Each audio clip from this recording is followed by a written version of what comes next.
ఒక్కసారి ఆలోచించండి, మీరు రోజు నడిపే కారు వేరే దేశానికి ఎలా చేరుకుంటుంది? క్రేన్ పెట్టి పైకెత్తుతారా లేక ప్యాక్ చేసి పంపుతారా? అస్సలు కాదు. ప్రపంచంలోనే అతిపెద్ద స్మార్ట్ షిప్స్ దీనికోసం ఉన్నాయి. వీటినే రోరో షిప్స్ అంటారు. అంటే roll on roll off. Car దానంతటా అదే నడుచుకుంటూ షిప్ లోపలికి వెళ్తుంది, మళ్ళీ నడుచుకుంటూ బయటకు వస్తుంది. ఇది సినిమాల్లో జరిగే విషయం కాదు, నిజంగానే ఇలా జరుగుతుంది. ఒక్కో షిప్లో 8,000కు పైగా కార్లు ఒక్క గీత కూడా పడకుండా ఒకేసారి ట్రావెల్ చేస్తాయి. మన ఇండియా కూడా ఇప్పుడు ఈ షిప్స్ని ఎక్కువగా వాడుతోంది.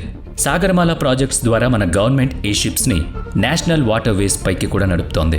ఢిల్లీ రోడ్ల మీద కనిపించే BMW అయినా, మీ వీధుల్లో రోడ్డు తవ్వే JCP మిషన్ అయినా ఏదో ఒక రోజు ఈ రోరో షిప్ నుంచి బయటకొచ్చినవే.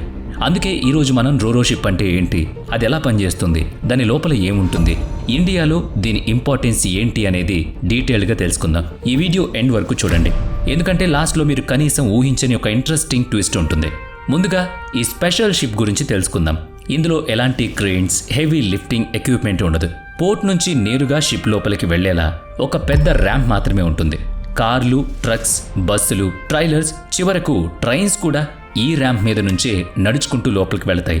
సింపుల్గా చెప్పాలంటే ఇది నీళ్ల మీద తేలియాడే ఒక పెద్ద పార్కింగ్ లాట్ లాంటిది. ఒక నార్మల్ రోరో షిప్లో 4,000 నుంచి 5,000 కార్లు ఒకేసారి పడతాయి. కొన్ని పెద్ద షిప్స్ అయితే ఏకంగా 8,000 కార్ల వరకు కెపాసిటీ ఉంటుంది. అచ్చం మన షాపింగ్ మాల్ పార్కింగ్ లాగే ఇందులో కూడా చాలా డెక్స్ ఉంటాయి.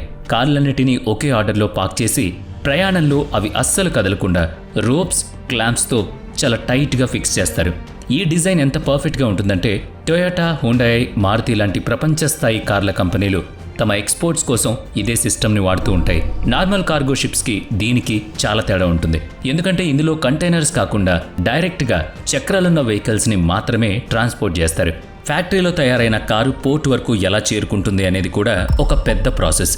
ఫ్యాక్టరీ నుంచి కారు బయటకు రాగానే దాన్ని డైరెక్ట్గా రోడ్డు మీద నడపరు. వాటిని స్పెషల్ ఆటో ర్యాంక్ ట్రక్స్ ద్వారా రైల్వే వ్యాగ్స్లోకి ఎక్కిస్తారు. ఒకే ట్రైన్లో 70 ర్యాక్స్ ఉంటాయి. ఒక ట్రైన్ ఏకంగా 800కు పైగా కార్లను ఒకేసారి మోస్తూ వెళుతుంది. ఆ కార్లు పోర్ట్కి చేరుకున్న తర్వాత ప్రతి కార్ను డీటెయిల్డ్గా ఇన్స్పెక్షన్ చేస్తారు. అంటే ప్రతి చిన్న గీత, డెంట్ కూడా అఫీషియల్గా నోట్ చేయబడుతుంది. ఆ తర్వాత డాక్యుమెంట్స్ స్టార్ట్ అవుతుంది.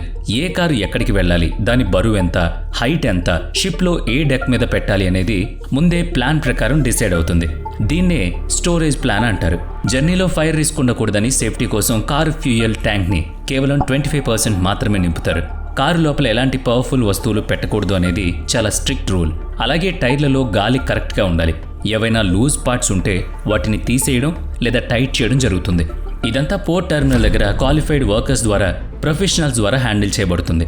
అప్పుడే ఆ కారు రోరో షిప్ లోపలికి వెళ్ళడానికి అనుమతి దొరుకుతుంది. ఇక ఇందులో final and exciting step loading.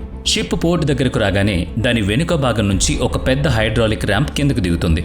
ఈ ర్యాంప్ ఎంత స్ట్రాంగ్ అంటే 500 టన్నుల బరువును కూడా చాలా ఈజీగా మోసుకొస్తుంది. ఆ తర్వాత స్టీవ్ రోడ్స్ అనే ఒక టీం రంగంలోకి దిగుతుంది. వీళ్ళు కార్లను డ్రైవ్ చేసుకుంటూ ర్యాంప్ మీద నుంచి షిప్ లోపలికి తీసుకువెళ్లే ప్రొఫెషనల్స్. కార్లు దానంతట అవి లోపలికి వెళ్ళాలి కాబట్టి ప్రతి కార్ కీస్ ముందే వాళ్ళకి ఇచ్చేస్తారు.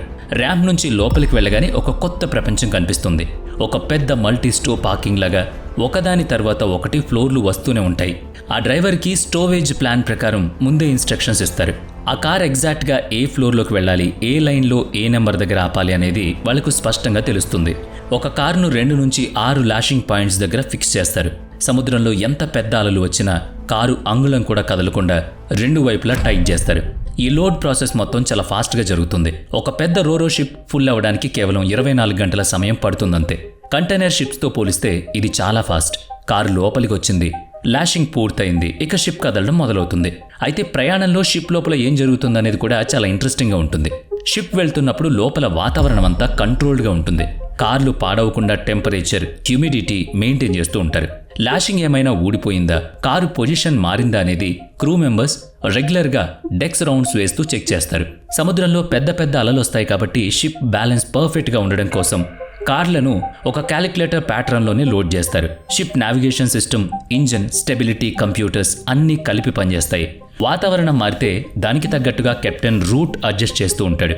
ఒక రోరో షిప్ యొక్క యావరేజ్ స్పీడ్ 18 నుంచి 20 నాట్స్ వరకు ఉంటుంది. సముద్ర ప్రయాణంలో ఇది బాగా ఫాస్ట్ అని చెప్పాలి. వేరువేరు రూట్స్ బట్టి ప్రయాణ సమయం మారుతూ ఉంటుంది. ఇండియా నుంచి జపాన్ వెళ్ళడానికి సుమారుగా 15 నుంచి 20 రోజులు పడుతుంది. అదే ఇండియా నుంచి యూరోప్ రూట్లో అయితే 25 నుంచి 30 రోజులు పట్టొచ్చు.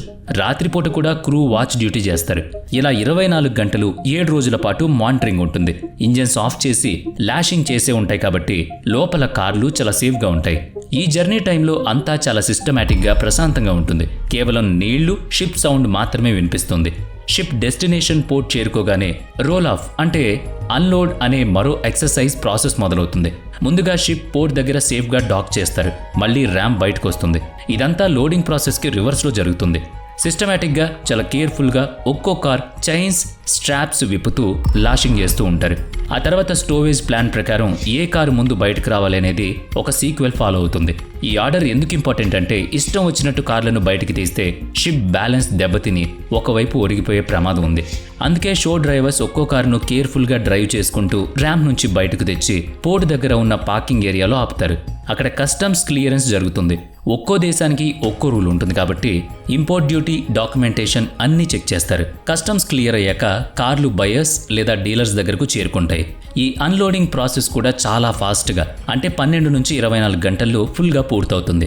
ఇండియాలో అయితే ముంబై, చెన్నై, నవాషెవా లాంటి పోర్ట్స్లో ఈ ప్రాసెస్ రెగ్యులర్గా జరుగుతుంది. మీరు డీలర్షిప్ నుంచి కొన్న కొత్త కారు కూడా ఇలాంటి ప్రాసెస్ దాటుకుని మీ చేతికొస్తుంది. ఇకపోతే రోరో షిప్స్ అన్నీ ఒకేలా ఉండవు. ఇందులో కొన్ని రకాలు కూడా ఉన్నాయి. మొదటిది ప్యూర్ కార్ క్యారియర్. ఇది కేవలం కార్లను మాత్రమే తీసుకెళ్తుంది. రెండోది pure car and truck carrier. ఇది కార్లతో పాటు ట్రక్స్, హెవీ వెహికల్స్ని కూడా క్యారీ చేస్తుంది. మూడోది కాన్రో షిప్. ఇది ఒక హైబ్రిడ్ మోడల్ అంటే కంటైనర్స్, వెహికల్స్ రెండింటినీ ఒకేసారి మోస్తుంది. నాలుగో రకం రో ప్యాక్ షిప్. ఇది చాలా స్పెషల్. ఇందులో వెహికల్స్తో పాటు ప్యాసింజర్స్ కూడా ప్రయాణించవచ్చు. అంటే ఇది ఒక పెద్ద ఫెర్రీ లాంటిదన్నమాట. ఇండియాలో ఈ రో ప్యాక్ సిస్టమ్ ఇప్పుడు బాగా పాపులర్ అవుతుంది. గుజరాత్లోని గోగా నుంచి దహేజ్ రూట్లో, అలాగే సాగరమాల ప్రాజెక్ట్ కింద గంగా, బ్రహ్మపుత్ర లాంటి నేషనల్ వాటర్ వేస్లో కూడా రోరో సర్వీసులు మొదలయ్యాయి. రోడ్ల మీద ట్రాఫిక్ తగ్గించడానికి ఇది ఒక స్మార్ట్ సొల్యూషన్. రోడ్ల మీద 8 గంటలు పట్టే ప్రయాణం షిప్ ద్వారా కేవలం 2 గంటల్లో పూర్తవుతుంది. ఇది ఎన్విరాన్మెంట్ ఫ్రెండ్లీ కూడా, అలాగే కాస్ట్ ఎఫెక్ట్ కాబట్టి గవర్నమెంట్ దీన్ని అగ్రెసివ్గా ప్రమోట్ చేస్తోంది. రోడ్ మీద వెళ్లే ట్రక్ ఫ్యూయల్ ఎక్కువ కాల్చడంతో పాటు రోడ్లను డ్యామేజ్ చేస్తుంది. కానీ షిప్ మీద ఒకేసారి వేలాది ట్రక్స్ వెళ్ళొచ్చు. ఈ షిప్స్ కేవలం ఇంటర్నేషనల్ వాడకానికే కాదు, ఇండియా లోపల కూడా ఒక రెవల్యూషన్ తీసుకొస్తున్నాయి.